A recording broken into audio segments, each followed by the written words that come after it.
Shooting Breeze topic number 3 says a follow-up of the Botham-Jean case. This is an interesting one. This takes us to YouTube. Takes us to a short video. We'll watch it. Then we'll discuss it. Fired Dallas police officer Amber Geiger to pay nearly $100 million to her victim's family. Geiger's already serving a 10-year sentence for the 2018 murder of Botham-Jean. Jean's family members know they're unlikely to collect that full amount, but they believe the judgment is important for other reasons. Fox Sports' Peyton Yeager was there as the family spoke outside federal court. Peyton. Heather, yes, this afternoon, Botham-Jean's family and their legal team spoke to reporters and the public after the verdict was read in a courtroom. They said the jury of 6 men and 6 women sent a message to the entire world that Botham's life mattered and that law enforcement must be held responsible. And also, you should feel safe in your own home. Victory is mine. Victory today. The family of Botham-Jean, flanked by their attorneys, broke out in a gospel song Wednesday evening following a federal jury's decision. Be like Bob. Be like Bob. $98.6 million is how much former Dallas police officer Amber Geiger was ordered to pay the Jean family in the federal civil trial. That sum, which is nearly double what Jean's attorneys asked from the jury, includes both compensatory and punitive damages. In what is likely a final chapter in this legal journey, jurors found Geiger acted with malice or was reckless in the September 2018 shooting death of Botham-Jean. It's been tiring having to fly from St. Lucia to Dallas so many times. But today's verdict really gives me some consolation that you saw the value of Botham. The off-duty Dallas police officer shot and killed Jean after she mistakenly entered his apartment instead of hers at Dallas's Southside Flats apartments. Geiger testified in her 2019 trial that she mistook Jean for an intruder. Geiger was convicted of Jean's murder in 2019, and she's currently serving a 10-year prison sentence. At her request, Geiger wasn't in court for the 3-day trial and also had no legal representation. We've gotten to the question over and over, well, how are y'all going to collect from Amber Geiger? We got that question. That was not important.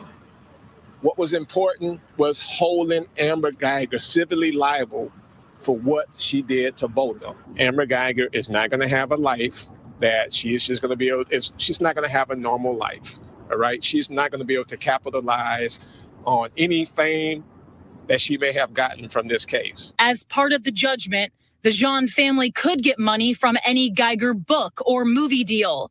The city of Dallas was initially named as a defendant, but was later separated from the lawsuit. Jean's family says any money they do receive will go to helping others with the Botham-Jean Foundation. Whatever we do is to continue Botham's legacy, and for me, that's my labor of love. Justice was served, and we are very thankful, and we pray that it will be a lesson for the authorities. Jean's family was also asked about the decision for Amber Geiger, her decision to not be present during this federal civil trial. His mother tells us that she still feels that Geiger has not taken accountability for her actions. Now, Stephen, Heather, if you remember, just last month, Amber Geiger was denied parole after serving half of her sentence. A jury ordered. Yeah, I'm glad to see they didn't have that goofy last son hanging around. He probably would have asked for the amount to be cut in half or some shit. Yeah, right there, Lero says, didn't one of the family members hug and forgive the officer who killed him?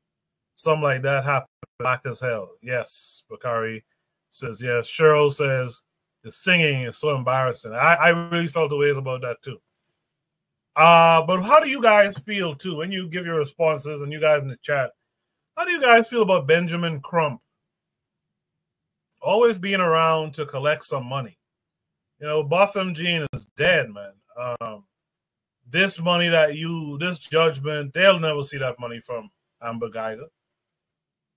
They'll never see that money. But how do you guys in general feel about Crump? Is he an ambulance chaser type? What is y'all's take on that? In any event, let me mix it up this time. Let me hear from Anthony McPhail on this one. Anthony, what say it? Hey, I kind of knew that was coming. Yeah, hey, I think he's a useful ambulance chaser though, Coco. You know what I'm saying? Because like when stuff happens, I mean, he's always on the scene. You know, they always gonna get him. You know, he's like he's the go-to guy. But I give him credit for one thing, he always get the national attention, for a case though. So I give him, I think he's a useful ambulance chaser though, man. But I don't know, man. That was just, I was kind of looking at the family up there with that singing shit, man. I'm like, what the hell y'all doing, man? I mean, that's just like, come on, man. You know what I mean? I still think they should have gave her at least 20 years, man. 25 years. You done took a man's life, somebody on accident and all this old bullshit. I mean, no, man, I don't know, man. I'm like you too, man. I'm glad they didn't have that old goofy ass son now, man. I'll leave it at that, man. For real. Can I have a hug? Man, get your dumb. Someone should have snatched him and hit him a couple of cuffs, heading stage left when he did that dumb shit, man. Come on, kid. Forecast, what's it? I mean, I'm surprised he didn't come out like, yo, we got that lynch mob, like, oh boy. I don't know what's worse. Y'all could tell me what's worse. I ain't hear the singing because I walked away for a second. So they were singing in this? Yeah, they were singing. Oh, damn. I don't know what to say. I can't say really too much about that. Another dude that you should look up is a dude named Lee Merritt. He's also on probably more than Benjamin Crump. Yes, he is. Yep. Yeah, I know Lee Merritt. Yep. He used to be in I used to talk about all of these type of stuff, and he used to be in damn near every one of them. And I'm like, how you solve the case and then on to the next one before the last one is solved, But I don't know, I can't really say too much about this one. I'll pass the mic. Yes, sir. I appreciate that. Black Steel, a follow-up to the Botham-Jean case. What do you feel about it? Man, that singing was cringing. It was cringy, boy. I mean, I got some secondhand embarrassment them singing "Victory Is Mine" over a symbolic court case that they're never gonna collect on. That was ugh. But it's interesting. Why did they remove the city of Dallas from the lawsuit? The city of Dallas got the money to pay. They had the money. Why remove them? I thought that too. Go ahead. That was so weird to me. But I'm not gonna go in on these people too hard because they lost a loved one. They lost a family member. They lost somebody they loved and they cared about through a senseless act of violence. And I believe the only reason she got convicted is because it was just so egregious. Had she been on duty, she probably might not have been convicted. But the fact that it was just so egregious what she did. It was, usually the cops get off from stuff like this, but she was so out of pocket. They say, look, we gotta give her something. We can't just let her get off scot-free. Some gotta happen. So they gave her the 10 years, whatever. She probably should have got more, but again, this is America. But yeah, the fact that they got this monetary victory, they're probably never gonna see. At the end of the day, their loved one is still dead. There's no amount of money that could ever bring back the person they love. So I empathize with them on that aspect of it because, hey, you lost your family member and it hurts.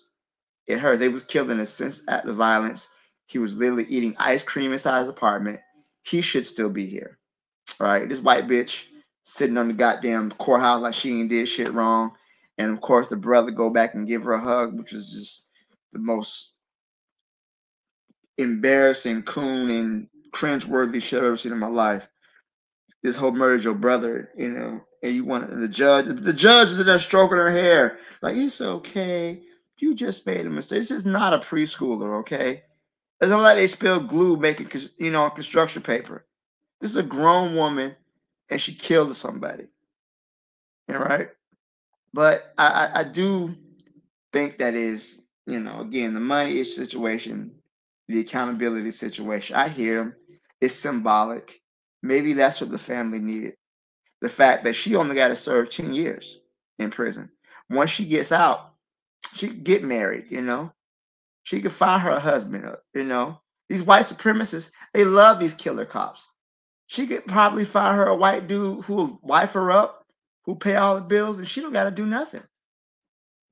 And she can still live a life. Botham-Jean is dead. He's never gonna you know, have his family, or, you know, grow old and, you know, retire and, you know, take the trips he wanted to, you know, because this black man's life is gone. So if the family felt like this is something they needed for closure, hey, whatever. I'm not gonna say they shouldn't. To me, I don't see the point of suing this lady for an amount of money that she couldn't get, and she lived 3 lifetimes. She couldn't get this money. Book deals, probably ain't nobody buying no book from her.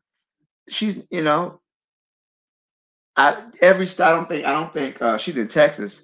I don't think Texas is like New York, where New York has the Son of Sam law, where you can't profit off of your criminal activity or something like that. But I don't know if Texas has that. But I do think that overall, you know, this is just really about symbolism and making the family feel better about losing their loved one. She's held civilly liable. She's already been held criminally liable, and they gave her 10 years.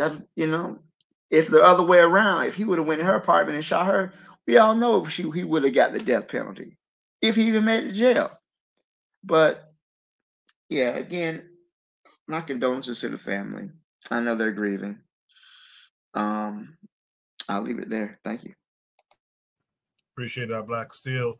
In the chat, Bert Bakari was singing too. Victory is mine. Victory is mine. Victory is mine, mine, mine. Cheryl said, shit. The family member talking about Amber learned her lesson and she ain't going to live a good life. She only got 10 years. She probably getting out before that. I agree. We'll fuck around here. Amber Heard got out like next year or something like that.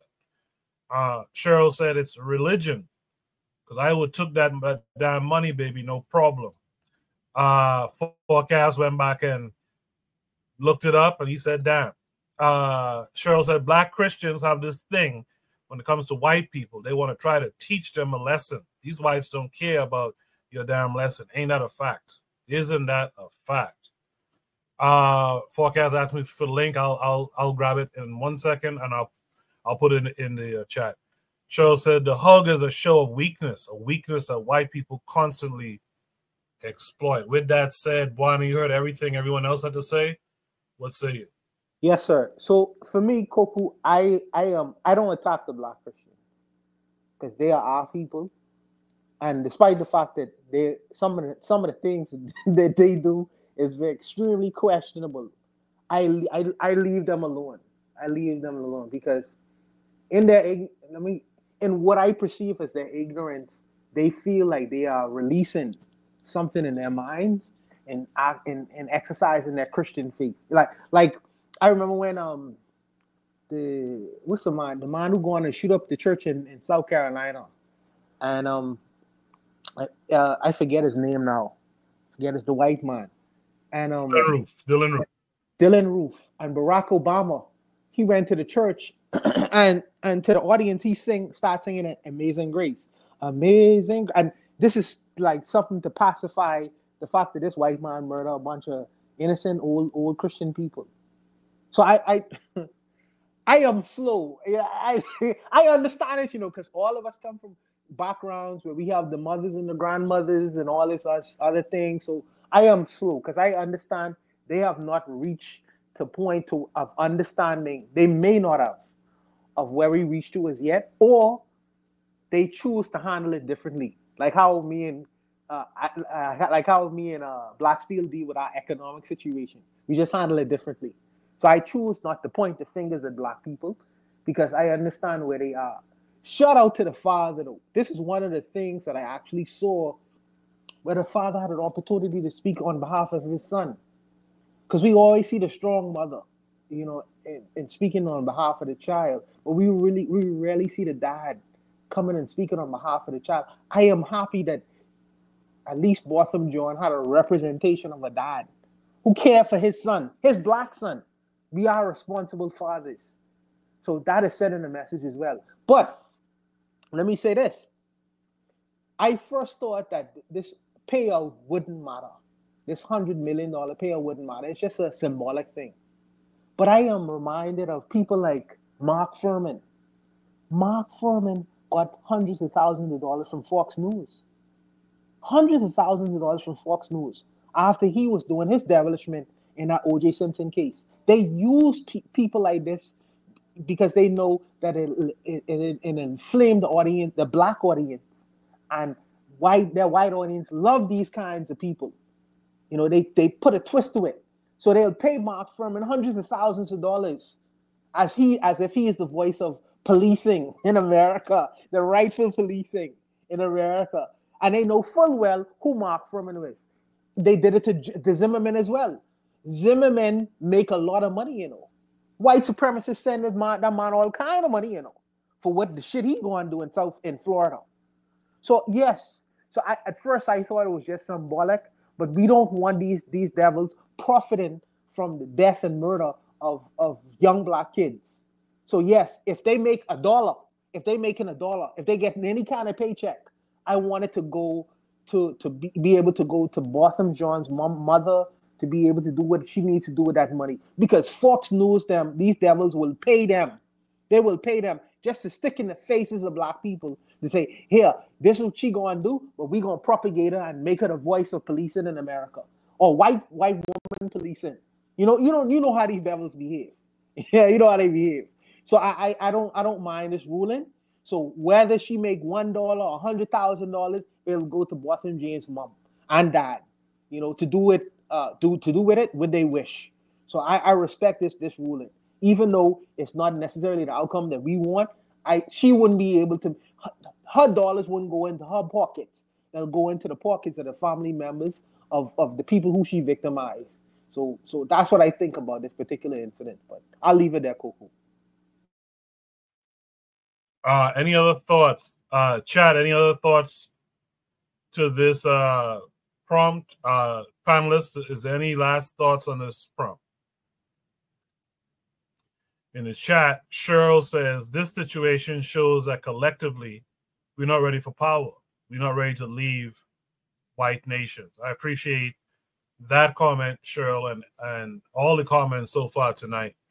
Since there's no more comments from the panelists, let me go to Shoot the Breeze topic number 4 tonight.